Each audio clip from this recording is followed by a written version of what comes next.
I never thought I would be in this situation. It was just an ordinary day, or so I thought, but what happened to me in the kitchen that day is something I can never forget.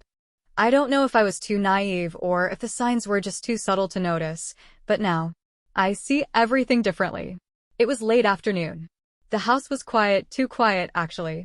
My husband was out for work, and my stepchildren were supposed to be busy with their school projects. But when I walked into the kitchen, that all changed.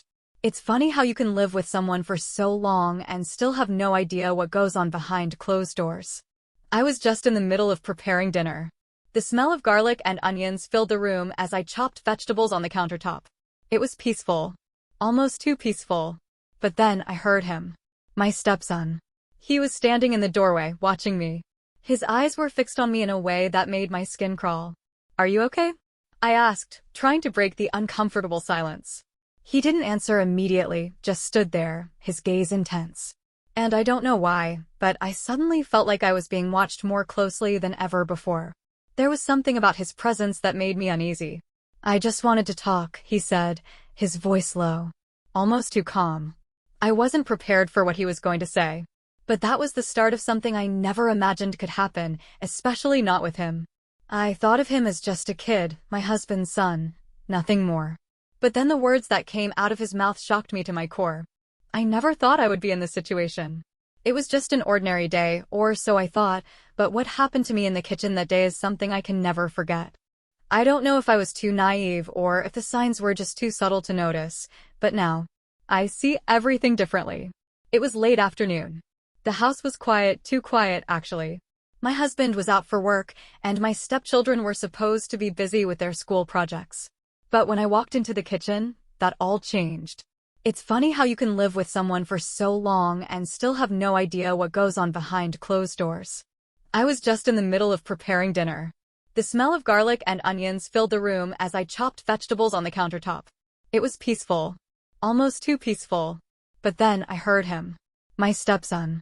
He was standing in the doorway, watching me. His eyes were fixed on me in a way that made my skin crawl. "Are you okay?" I asked, trying to break the uncomfortable silence. He didn't answer immediately, just stood there, his gaze intense. And I don't know why, but I suddenly felt like I was being watched more closely than ever before. There was something about his presence that made me uneasy. "I just wanted to talk," he said, his voice low, almost too calm. I wasn't prepared for what he was going to say. But that was the start of something I never imagined could happen, especially not with him. I thought of him as just a kid, my husband's son, nothing more.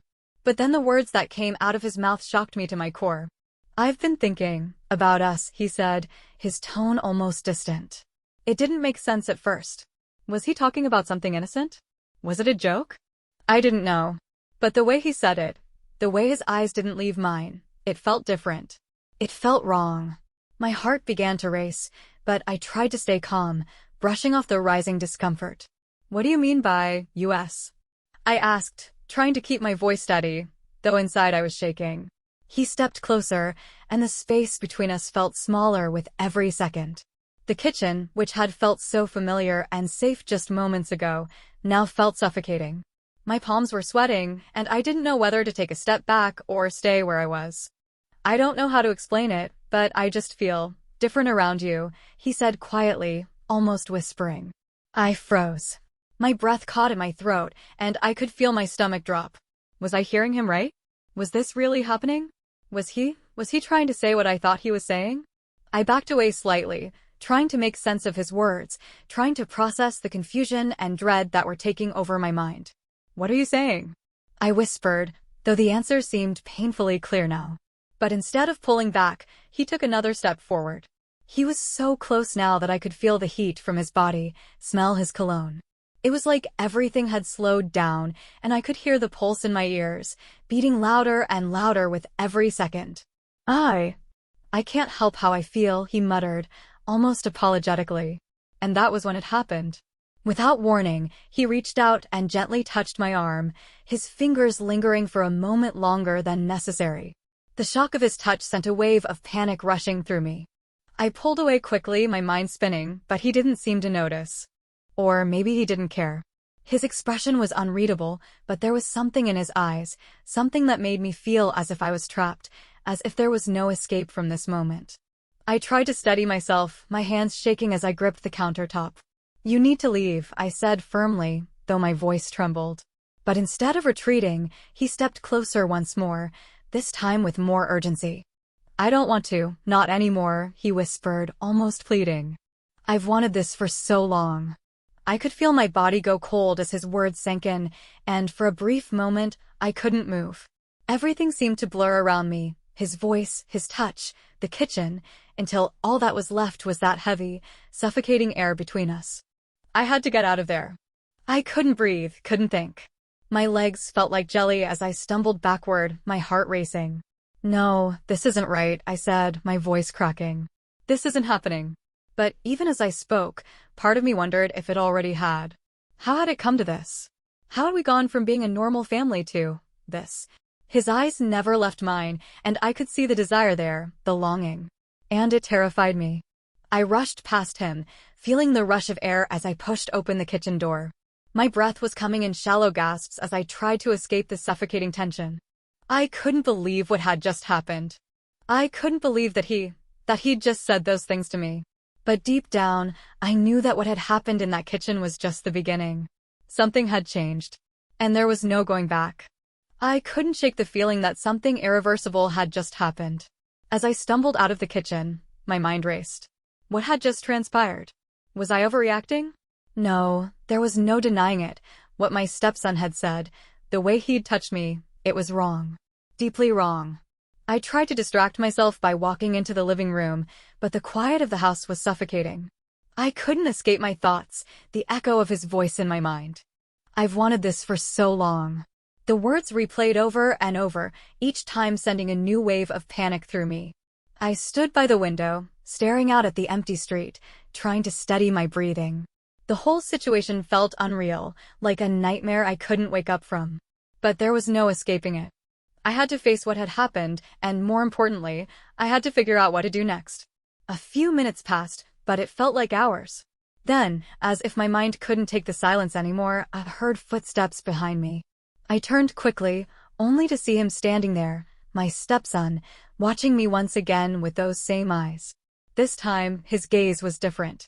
It was darker, more intense. I felt a knot form in my stomach as I struggled to find words. What could I possibly say to him now? He didn't wait for me to speak. Instead, he took a step closer, his voice low and almost urgent. "We can't just pretend like nothing happened. I can't pretend like I don't feel this way anymore."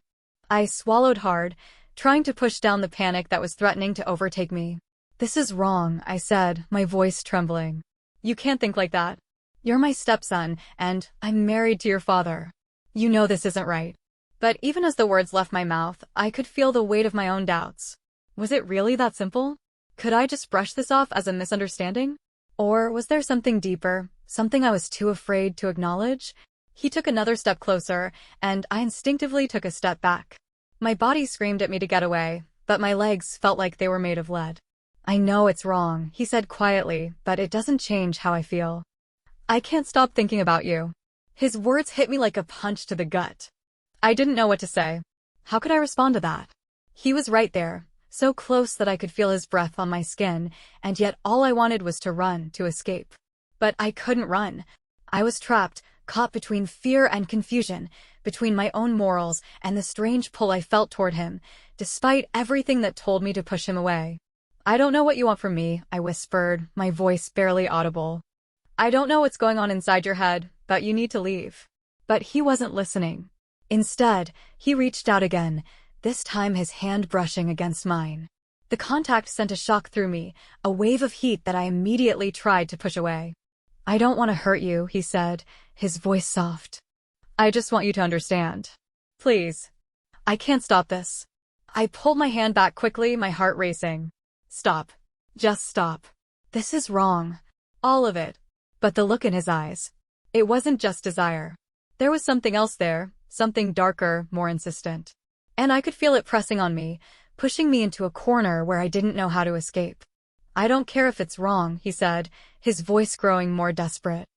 "I need you to understand that I can't stop wanting you.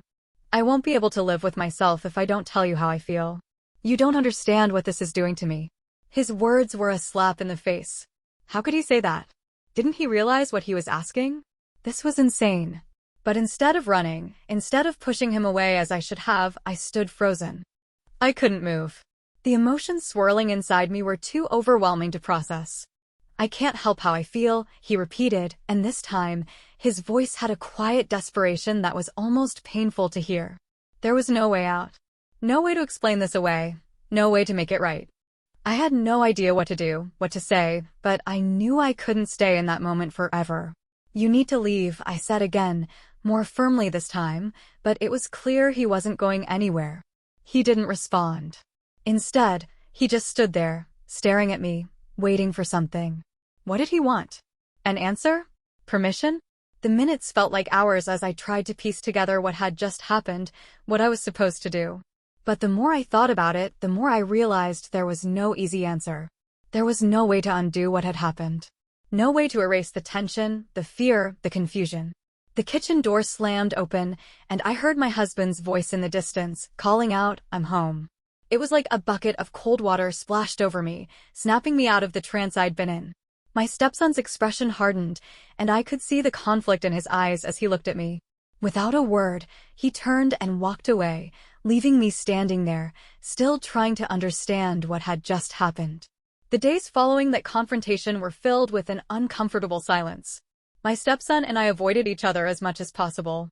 There was an unspoken tension that hung in the air, thicker than ever. Every time I saw him, my heart would race. Every time our eyes met, I felt a pang of guilt, of confusion. It was as if everything had shifted, and now there was no going back. My husband remained blissfully unaware. He was busy with work, and I tried to keep the facade of normalcy. I did everything I could to push the memories of that afternoon to the back of my mind, but they kept resurfacing. His words, his touch, they haunted me. And I knew, deep down, that things could never be the same again. Then, one evening, after dinner, my stepson found me alone in the kitchen. I was washing the dishes, trying to focus on something, anything other than the thoughts swirling in my head. "Can we talk?" he asked, his voice low. I turned to face him. My heart skipped a beat. I had no idea what he wanted to say, but I wasn't sure I was ready to hear it. "About what?" I asked, trying to sound calm, even though my nerves were on edge. "I think you know," he said quietly. "About what happened. I'm sorry. I never meant to make you feel uncomfortable. But I can't deny how I feel." I froze. How could he say that? How could he act like everything was okay? He was my stepson, and I was married to his father. There was no room for anything beyond that. "You need to stop," I said, my voice shaking. "You can't keep doing this. It's wrong." He didn't say anything right away. He just stood there, looking at me, his expression unreadable.